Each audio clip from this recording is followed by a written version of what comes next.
Okay, so that didn't go very well, did it?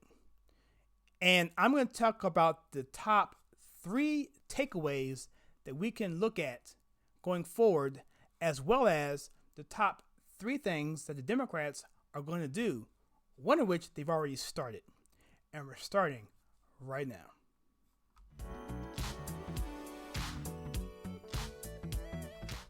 Hi, my name is Kyle, and welcome to my channel where we take culture, TV, movies, and we filter it right. If this is your first time here, please consider hitting that like and subscribe button and that bell icon so you don't miss any future content. Now, like I said in my intro, that I'm going to talk about two things. One, the top three takeaways that we can talk about from today's hearings, and the three things that the Democrats are going to do about it. Because, like this thing here says, it was an unmitigated disaster. The American Spectator, Jeffrey Lord, has this article, says, confused, halting, who really ran this investigation? What an unmitigated disaster. The nation watches a confused, halting Robert Mueller in what would be the saddest the saddest moment in an otherwise stellar career. But without question, this is Mueller performance clearly illustrates one important reality. There is no way the confused, uncertain man testifying today actually ran the investigation he was charged with running. Mueller even had members saying over here to let him know the physical location of his questioner of the moment. So he would say over here, he wouldn't know which way to go. At times, his aides seated behind him had to point him to his questioner. Mueller's faced a mask of confusion, as the Washington Examiner's Phil Klein has incredulously noted. He says, well, I'm not going to read all this, but you can see it here. You can pause it, whatever. But that's what's going on in this article here. And so that's just one article of being a disaster. This is the American Spectator, where we have, and I can go on and on and on. There's several of these. I don't have all day for this. But Michael Moore, the film director, was pretty upset as well. And he kind of represents a lot of the left. I mean, he's also the Hollywood left. And so he's kind of the one that kind of has, he's kind of one that said, look, you better watch out for Michigan. I know Michigan and Trump can win Michigan. So he's been saying some things that have come to fruition. He says he actually blasts Mueller and those liberal pundits who told Dems to have faith in him. And he was really upset with this. And he had some tweets in there. He said this in this article here, this is from Town Hall. It was not a good day for the pro-Trump impeachment Democrats. It wasn't. Like I said yesterday, that the top three things, the third thing was that the impeachment was going to die. I think it did. I think the impeachment talks for Trump pretty much have died. At least totally have died, at least for this term. I mean, if they're going to do it, he'll get reelected. They'll try again if they keep the House, which I don't think they will. But for now, I think it's dead. There was no reignition of that fire aimed at booting the president solely based on the fact that he won the 2016 election. Ex-special counsel Mueller had a double header of hearings before the House Judiciary and Intelligence Committees. So basically, Mueller had two hearings. He had the one before the House Judiciary as well as the Intelligence Committees. So they kind of double teamed him there. He refused to answer close to 200 questions. It was actually 198. Even those within his purview. He totally avoided any question on the Trump dossier compiled by ex-MI6 spook Christopher Steele, which set off this whole Russia collusion myth. The document was funded by the Clinton campaign after they contracted the research firm Fusion GPS, which he, by the way, didn't even know anything about. He said he didn't know who they were. This group then hired Steele. The irony is that Mueller report nuked the Trump dossier, with was already largely unverified. Mueller claimed to not be familiar with the firm, which is just too good to be true. Who are you kidding, man? I mean, come on. So, okay, I was talking to my wife about this, and I basically just said this. Look, she was wondering all this stuff. I said, look, this was a setup from the very beginning. It's clear as day. There was a setup for Trump. There was a contingency plan that Strzok and Page talked about, and that contingency plan was going to be this dossier to get the FISA warrants, all the stuff. The big lie I talked about yesterday. If you see that video above, I'll put a link there. The big lie, get people talking about it. The leak strategy, where they'll leak stuff out, get people talking about it. That will get the feeling or the impression that it's actually true. That gets the warrants and so forth and so forth. And so that's all this is about. And this is basically, just basically a big cover up, essentially. And so, that is what's happening. Michael Moore's upset by this. And even though he wants to say, that there's evidence to indict Trump for high crimes, it all comes down to these conspiracy theories that were all based on fake news, and they're totally omitting the fact of the Christopher Steele dossier, Fusion GPS, the Clinton Foundation, the DNC, all of this stuff, Struck Page, contingency plans, all of this. These people who want to come at Trump want to ignore all of this, and this testimony here today is a perfect example of what these leftists in the media have been saying. They want to say their narrative, whatever, and totally ignore all the evidence right in front of them. And that's all these people have. And so that is it. And so to my first point of the three takeaways that we can see from this, and it's pretty obvious, I just mentioned it, that's the fact that this is a disaster. Total disaster. It's going to damage the party, the Democrat Party, in a very, very bad way. I'm going to cover that in a second. And the second thing is going to be the fact that Mueller is not in charge. That's the second takeaway. And a lot of people are saying this. That, in fact, I have an article. I'm seeing if I can pull it up here. I think I lost it, but I'm going to pull it up. It's Trey Gowdy has an article here. Here it is. Let's pull this up. All right. So this is from the Daily Caller from today. It says, Gowdy, the person who learned the most about Mueller report today was Bob Mueller. Okay. He didn't know what was going on. It says former Republican South Carolina Representative Trey Gowdy responded to Wednesday's congressional hearings by saying that the person who had learned the most about Mueller report was former special counsel Robert Mueller himself. Gowdy, who appeared on a Fox News panel moderated by anchor Bret Baier, argued that Mueller's testimony made it clear that most of the report had been authored by his team, which made issues concerning the bias of the team all the more relevant. See, Mueller had a team full of Trump-hating Democrats. A lot of them were Clinton donors and so forth. And so, this all makes sense. And so that was that. And the point here, to my point here, is the fact that, yes, Mueller was not in charge. He was just there filling space and being a figurehead. And so now you put all of this praise and you put all of this expectation on Mueller coming from the left, from the Hollywood and so forth. It ends up, it's a house of cards. He was a paper tiger. He didn't know what he was doing. At least in this hearing, he wasn't. And therefore, it makes their credibility that much more hard to swallow for the American voter. And the 2020 campaign has been that much harder for Democrats at this point. And so I'll get more into that in a second. And so the third thing is, of course, the Democrats are not going to give up. They're going to keep this up. They're going to continue on, and they're going to continue this narrative. And I'm going to tell you how they're going to do it right now. Because one thing they can't do, they can't stop talking about Trump. They can't not stop talking about the Russia collusion, because what else are they going to talk about? They don't want to talk about the economy. They don't want to talk about what's going on with North Korea, potentially with peace there.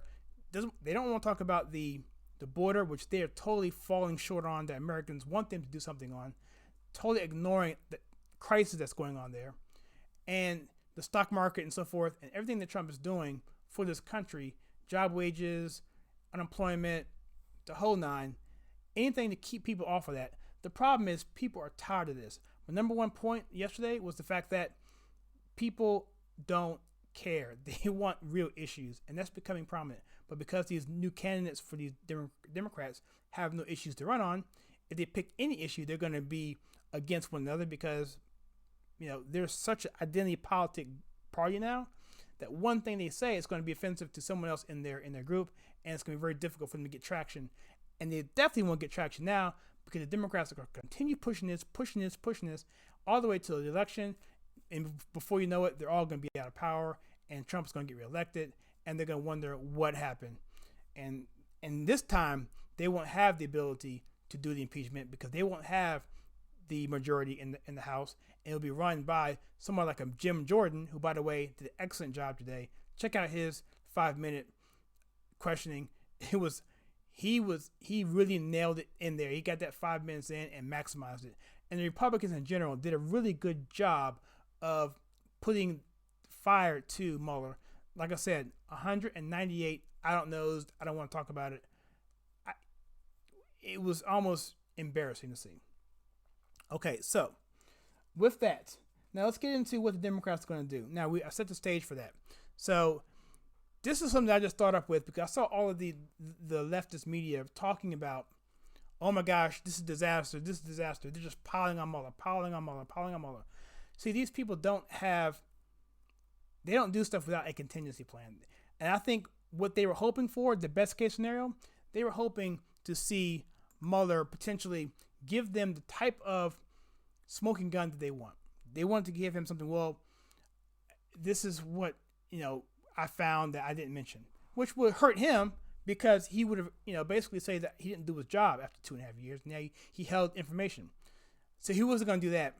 But he was giving this, prior to this, his press conference, when he announced that, here's my report, and I'm out of here. I'm going to retire. He basically said at the end of that, he gave a wink and a nod saying, hey, you know what? If we could find something, Democrats, we didn't find anything, but if we could have, we would have done something about it. And it was that little wink and nod that put him back in the hot seat. Had he just said there was no collusion, no obstruction, and just said we passed on to the Attorney General, which is what they're supposed to do, and said that's it, we're done, that might have been enough to keep him from getting back on the seat. But because he kept the door open, he's back in the hot seat, and he suffered for it today. His career suffered for it today, or at least his career is pretty much over, but his reputation absolutely suffered from today. And so my first point of this, and what Democrats have already started today, right after the testimony, is they are going to, they set him up as he's part of the contingency. That's number one. Number two, what they've been doing today is they're laying the blame game on Mueller. Mueller is incompetent. Mueller didn't know what he was doing. Mueller, he was, whatever he was. And everyone's saying it. That's the narrative. They don't do a narrative across the board like that, across all the media outlets without having a plan. They know what they're doing. They're putting it out there, and this is what they're going to do. They're going to blame Mueller, and just like they do with everything else, they set a person up, put them on a pedestal, and then once they mess up, they knock them down, blame them, and then go on to something else. Change it to something else so they can continue on track. They're very persistent. But the problem with that is it's gonna cost them, because this is not what the voters want. You combine this with the nature of their party and their lack of messaging, it is a disaster waiting to happen. You have ALC plus 3 doing their thing, and they're kind of squabbling too. They split on a decision recently.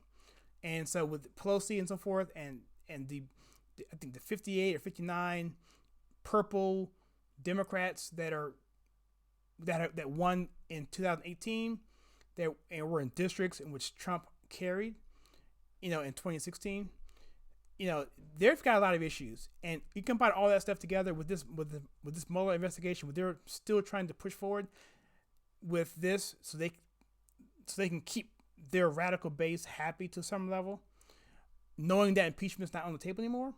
Even though now they're talking about potentially getting him after the election, which I'll mention that right now with this next thing, which is what they're going for, is play the word game.